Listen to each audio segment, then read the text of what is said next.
Mango. Yeah, we're good. The floor is not bad, y'all. Yes? Are there any ladies who need a chair who want to sit here?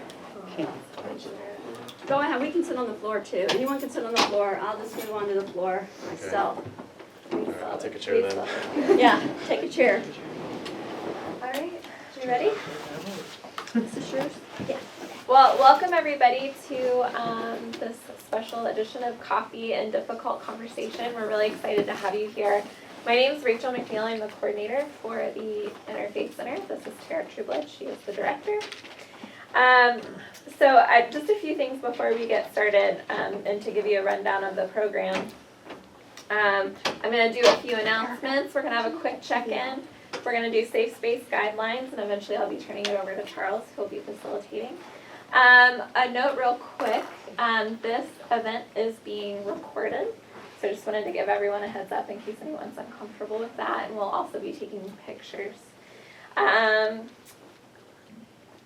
you talking to me? No. Okay. So many sign language. Okay, so again, this is an event that Charles came up with, and Dr. Schwam-Baird and Dr. Parvez Ahmed have also agreed to participate. We're really excited you're here. I wanted to give you guys a few announcements about upcoming Interfaith Center events. Tomorrow we have Talk Better Together at 6 o'clock in this room. That's tomorrow at 6. And it's going to be a interfaith text study. And we'll be looking at the Jewish, Christian, and Muslim texts tomorrow. Next month we'll be looking at Baha'i, the Humanist Manifesto, and the Christian texts. But this month's theme is on sex, so we'll be talking about sex in the Quran, the Tanakh, and the New Testament. So that's tomorrow at 6, and there's also free dinner, in case that is enticing to anyone. In case the subject matter is not. Next Wednesday at 2 o'clock, exactly 1 week from today, we have another Coffee and Conversation. And the speaker is Cameron Garrett, who is a UNF student, and he's going to be speaking about his worldview as a Christian. And then I wanted to also let you all know the UNF Interfaith Center, under Better Together's leadership and in partnership with One Jacks, The Awakening, and the African American Student Union, we're going to be screening the film Selma on April 14th at 8 o'clock, and it's going to be followed by an interfaith discussion on values, faith, and action. So we're really, really, really excited about that. So that's a few things coming up here. Let's see, I already told you it's going to be photo and video taped. Okay, so real quick, why don't we just check in with each other to get to know each other just a little bit better, see who's in the room. So if everyone would go around and say their name and their worldview. So when we say worldview, we're talking about your identity. Do you identify as a Christian, a Muslim, an atheist, agnostic? The list goes on and on and on and on, unaffiliated. But we just like to get a feel for who's in the room. So I'll start and then I'll go this way since you all are experienced. My name's Rachel, again, as I said earlier, and I identify as an evangelical Christian. Hi, I'm Erica, and I identify as a non-theistic pagan. Hi, I'm Kalila. I identify as agnostic. Hi, I'm Jordan, and I identify as Christian non-denominational. Hi, I'm Jin Nguyen, and I'm a Catholic. My name is Kavan Bryan, and I identify as more spiritual. I'm Tara, I identify as a humanist mystic. Hi, I'm Lauren. I am a spiritual Catholic. I'm Uriah, I'm a humanist. I'm Brittany. I'm a Jew. I'm Ivana, I'm an Orthodox Christian. I'm Aaron, and I'm a Catholic. I'm John, I identify as a Christian. I'm Kinsey, and I identify as Christian. Andrew and Christian. Me? Yeah. David Schwam-Baird, secular Jew and skeptic. Parvez Ahmed, Muslim. I'm Charles, I'm a secular humanist. Amber, atheist. One. Herb Gerson. I'm all of the above. I'm a secular Jew and a free thinker and non-believer. Shall I go on? We got the picture. And I'm Judy Gerson, his wife, and I'm a secular Jew, and whatever he said, a non-believer in the orthodox of the religion, but I like the culture, and I will always be a Jew no matter what. I'm Kyle Hodge. I don't have any particular identification or affiliation that I prefer. Yeah, Mark, I have no identity. I'm Troy, and I'm a secular humanist. I'm Alex, I'm a non-denominational Christian. I'm Devin, and I'm a non-denominational Christian. I'm Sherry, and I'm Jewish. I'm Stephanie, and I'm atheist. Hello, I'm Joel, and I don't have an identity. Great. Did we get everybody? Yeah. So thank you all for checking in. And as you just heard, this is a very diverse group. And religion can be a hot topic. We live in a culture also where we're not supposed to talk about politics and religion at the dinner table. So keeping all of the diversity in mind, sometimes it's easy for us to get hot-headed and caught up in our opinions, and it can become quite divisive. So we have some safe space guidelines we like to use in order to keep the conversation civil. And it's good practice for civic discussion. So you're not doing these, right? Your voice. Okay. So you want to do it? All right. Erica is one of our staff here, and she's going to lead us in safe space guidelines. Okay, so the modified Vegas rule, we've all heard the Vegas rule. This is, the personal stories that you hear in this room, don't take those with you. Don't go out and say, this girl said whatever. But if you learned something from it, some inspiration that you've gained, take it with you, spread it around on an anonymous level. Step in, step out, that is the rule for helping the people that don't always feel comfortable speaking. So there are some of us that are more comfortable talking, and you have to be aware that if you're doing most of the talking, it might be your time to step out, let someone else have a chance, someone that might be a little bit more nervous. Check presumption at the door. We all have an idea of what we think a Muslim is, or what we think a Christian is, or what we think a Jew is, or an atheist, or a pagan. So we just ask you to leave those preconceived ideas outside and come in with an open mind and listen to the individual stories and maybe let it shape what you thought you knew into what you might know more about. No proselytizing. We understand that proselytizing and attempting to convert is an important part of some religious traditions. We just say that this is not the time or the place for that. That's not what we're here to do. One mic, one diva. Well, that's pretty simple. While one person is talking, allow that one person to talk. Don't talk over anyone and try not to be having side conversations while one person is having their turn. Oh yeah, and stay off your phone. Like it's not polite to be on Facebooking while someone else is sharing a personal story. I statements. I don't speak for all pagans, I speak for myself. I don't speak for all atheists, I speak for myself. So remember to say, I believe, I think, rather than Christians believe, Christians think. Aretha Franklin rule, respect. That's pretty self-evident. Just respect each other, give each other a chance to speak, give each other a chance to share their stories, and be welcoming and opening in that way. Practice forgiveness. We are human. So sometimes we could get a little emotional, maybe we can get a little worked up, and we'll say things that we probably will regret afterwards. Just understand that we all have that. We all fall short sometimes of being the best person we could be. So let's just be forgiving. Great. And are there any other safe space guidelines people feel they need in order to continue? Okay, so with that, also one other thing, we also ask no debating. This is not a time for debate, but a time for discussion. And we also want to remind everyone that this is an event designed by a student for students. So while non-students are welcome to participate, we ask that you give students priority, especially during the Q&A portion.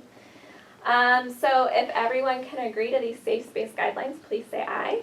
Aye. And now that you're in a verbal contract with us, we will hold you to it. So I want to introduce, really quickly, I'm going to be passing around this sign-in sheet. If you could please just sign in so we know who is here. There's an extra credit sign-in sheet in orange, so if your professor is giving you extra credit for being here, I'll email them. You just have to give me that information on the orange sheet. And if everyone could take a yellow sheet and fill it in at the end of the event, that's a survey. So we always like to know what we could be doing better or what we did really well. We like that too. So I'll pass that around. But I'd love to introduce our facilitator and our 2 faculty conversationalists. Dr. Parvez Ahmed is here, and he's a UNF Associate Professor of Finance at the Coggin College of Business, Department of Accounting and Finance. Did you want me to give a lowdown on education too? Yeah, oh sorry.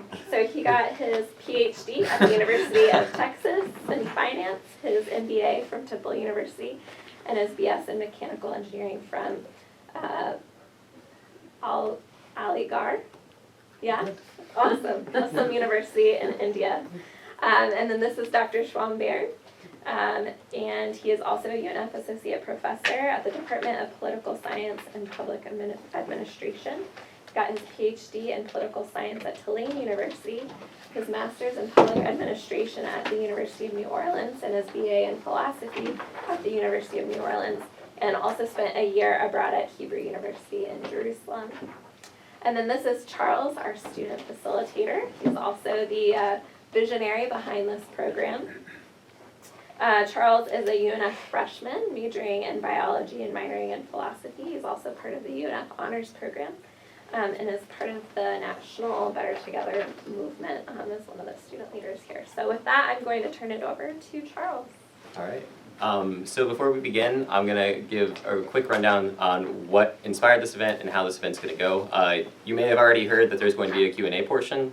So I'm going to lead a conversation and interview our 2 panelists here for about 25 to 30 minutes, and then the floor is going to open up to all of you, and you can feel free to ask them questions.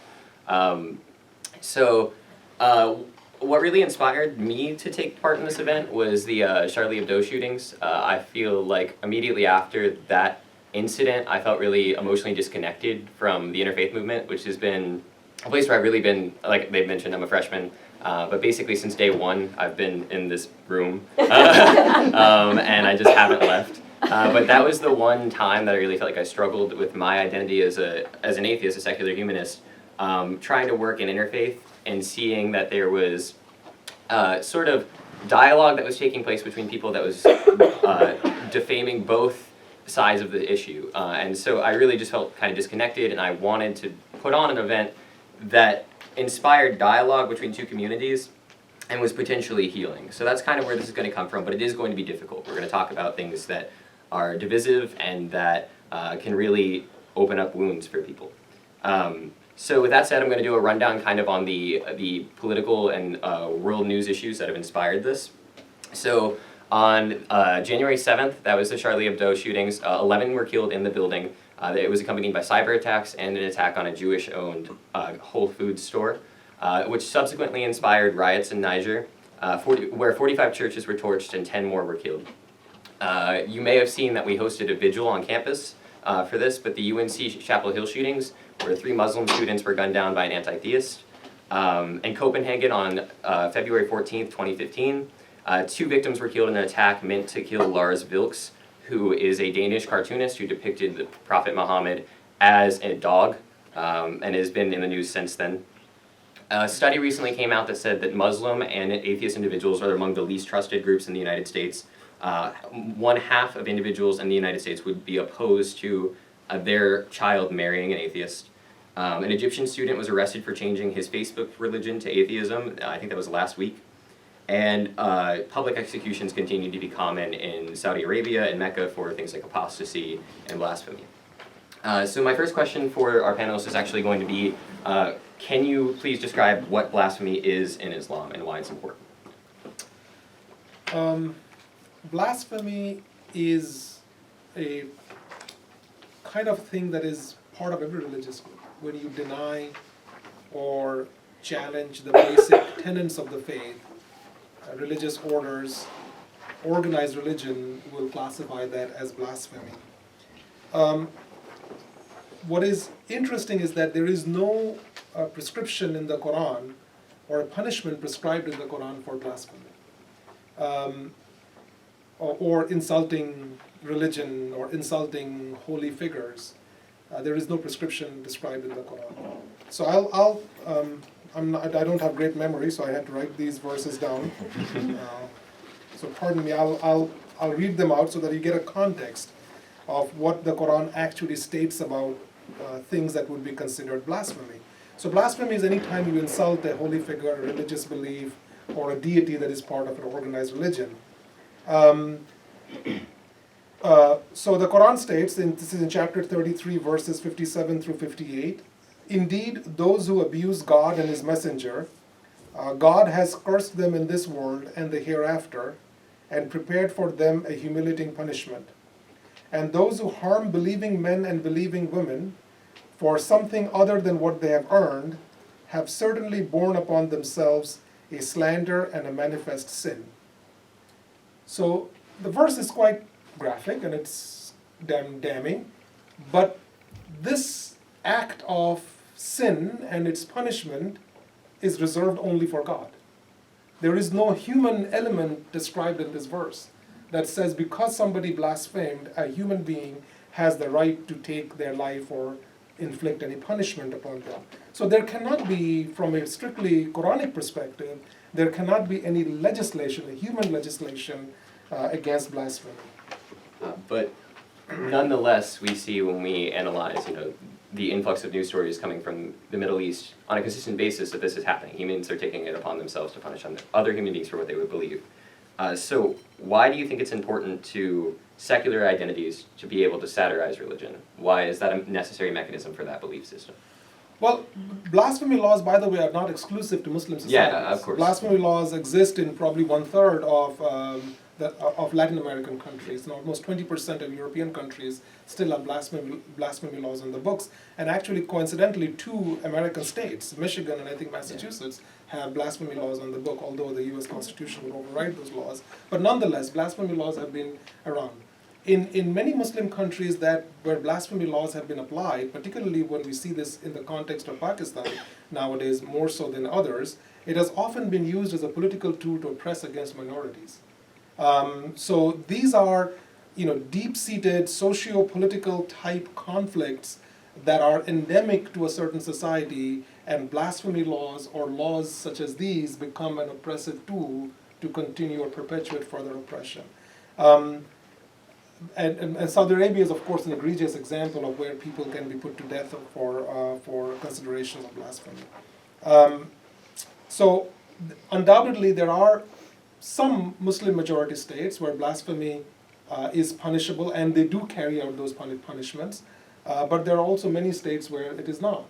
Many countries, many Muslim majority countries, where there is no laws on the book either for blasphemy, nor if there are, the laws are not applied in that manner.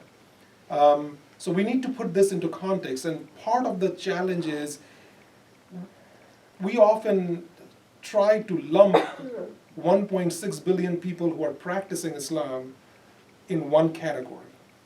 So the Islamic world, where is the Islamic world? There is no, Islam is a religion. Just like Christianity is a religion, and within that religion there are many cultures. There are many nation states, there are many cultures, there are many subgroups within that religion. So to paint with one brush the beliefs of 1.6 billion people would be misguided. Having said that, it is out of context, and this is again my view. As the rule said, I'm not speaking on behalf of all 1.6 billion Muslims over here. Certainly I would not pretend to be that. But it's my view that the blasphemy laws are anachronistic. They do not apply, they are out of context, out of space, out of time, and do not fit in to the modern day system of nation-state governance where we acknowledge equal rights for every citizen, those who believe and those who don't believe. Those who choose to make fun of religion and those who take religion seriously.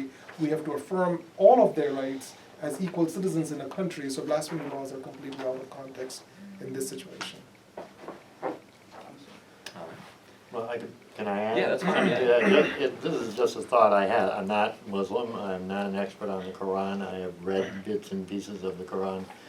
But one of the things that I had thought at one time when I was wool gathering was that in some sense, there are things in the Quran that say that, even in war you shouldn't hurt children and women. The quote you just read had something about you do not harm somebody Without due process. Without due process, etc. So in some sense, I've thought that from a Muslim point of view, the terrorists are the blasphemers, because they're saying, you know what, we don't agree with what God said, we're going to take God, 10 feet further, and we're going to decide what's right and wrong, even though what we say is God's word says you don't do that.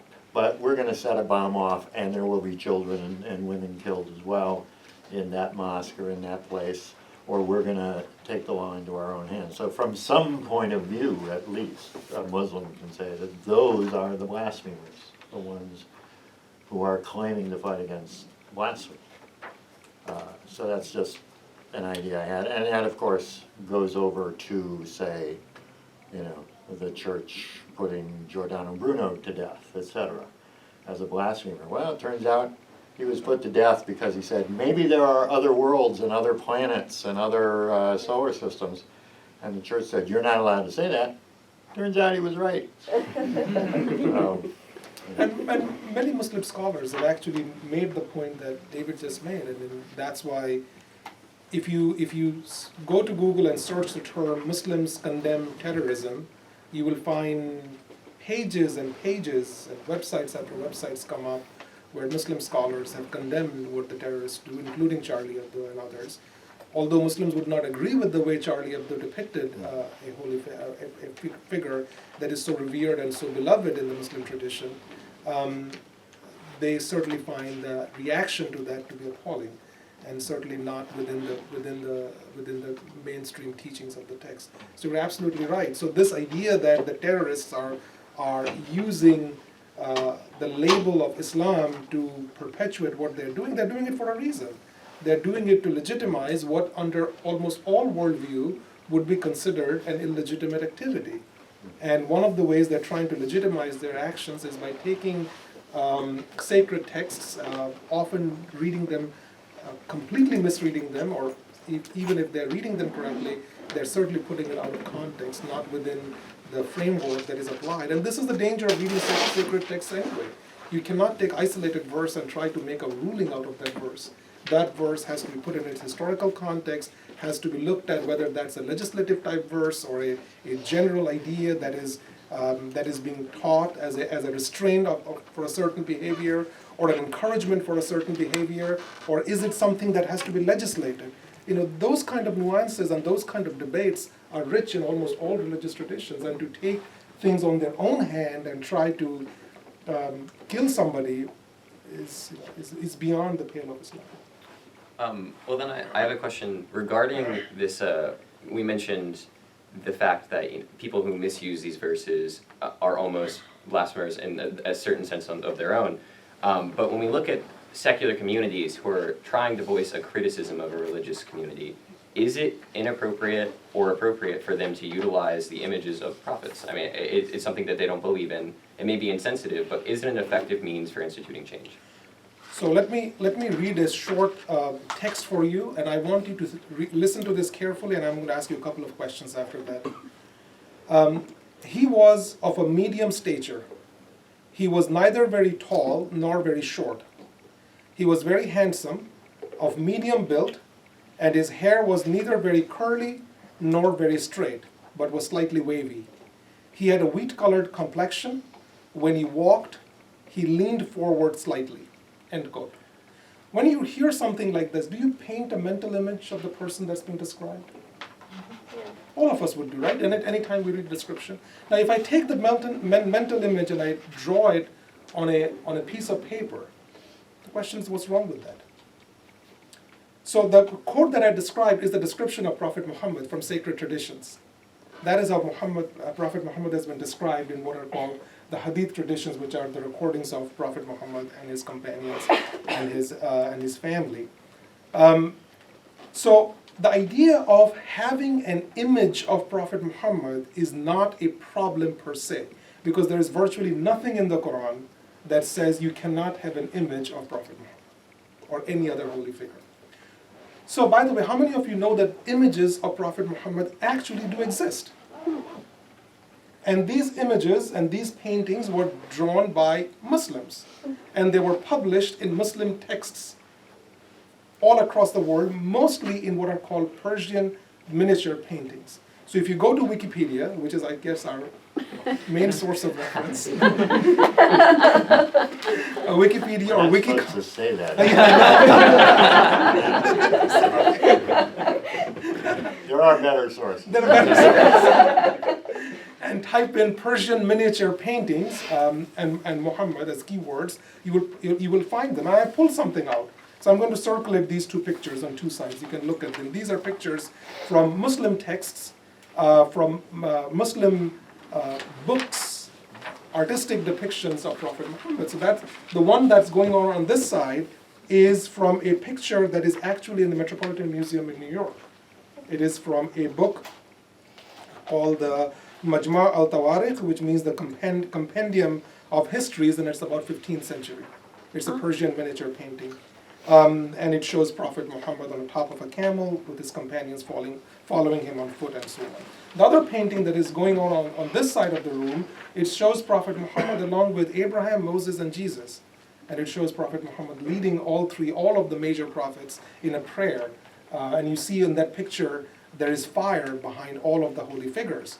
In the Christian depiction of holy figures, it is usually a halo around the head of a holy figure. In many Islamic paintings, and particularly Persian paintings, they often fire depicts holiness. Fire is associated with holiness, partly because of Persian connection to fire and fire worshipping pre-Islam.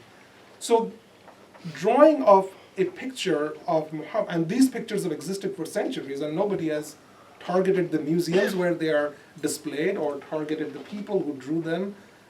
Although depictions of Prophet Muhammad are almost non-existent, shouldn't say almost, they are non-existent in almost every mosque around the world.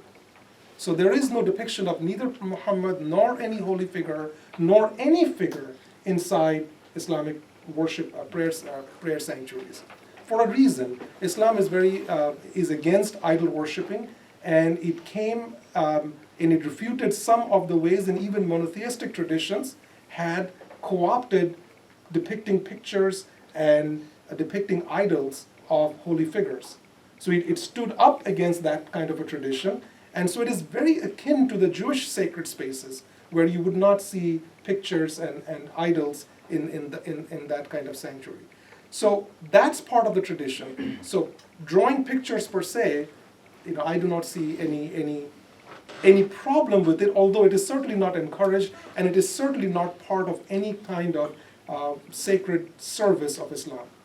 The problems with cartoons is not the pictures. I think the media attention on Muslims do not depict Prophet Muhammad, which is true. They do not depict it. They do not carry around his pictures either as cards or amulets or whatever. That's true. But that was not really the problem with the cartoons. The problem with the cartoon was the insulting way and the way it hurt people's feelings about a holy figure. It was denigrating. It was not befitting how a community sees a holy figure. Now, the person who's drawing the cartoon is obviously not a believer in Islam. If they believed in Islam, if they were practicing Muslims, they would not depict their holy figures in such a denigrating way. But so the person certainly has the right to do so. The question is, are they being effective in doing so? It's not a question of whether they have the right. They have the right to do so, but are they right in doing so? Because in my view, the role of a satire is to draw attention to the hypocrisy, to the double standards of people in power. Prophet Muhammad is not alive in the world today. So drawing attention to whatever somebody perceives to be his mistakes or his shortcomings has almost no impact on the person itself. So when we do cartoons of politicians because we're trying to draw attention to their hypocrisy, and hopefully we're trying to prick their conscience into changing their behavior. So that's not going to be helpful. In this context, particularly in the Charlie Hebdo situation, in France, the immigrant Muslim population is essentially second-class citizens in the country. So they do not feel that they are French enough, or they are considered equal citizens within their own society that they're growing up. So the power balance is completely lopsided. Generally, satire is done to people in power, people in positions, higher position, where you are trying to prick their conscience to change the behavior that you view to be either double standards or hypocrisy or out of context. That's not going to be helpful in this situation either. The Muslim population in France feels victim of a society.